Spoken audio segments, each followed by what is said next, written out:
Hi everyone, in front of me I've got Redmi 10 and let me share with you how to change the screen timeout on this device. So first of all, let's enter the settings and now let's scroll down and find the lock screen.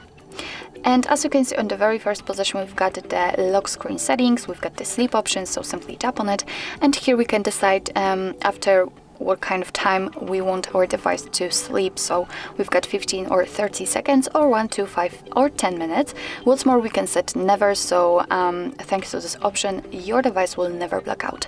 So right now I've got 1 minute applied, and in order to change it all you have to do is to simply tap on the one you'd like to use. So I will pick 10 minutes, and as you can see it has been immediately applied, so it means that from now on, after 10 minutes of inactivity, this device will black out.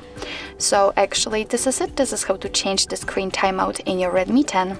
Thank you so much for watching. I hope that this video was helpful, and if it was, please hit the subscribe button and leave the thumbs up.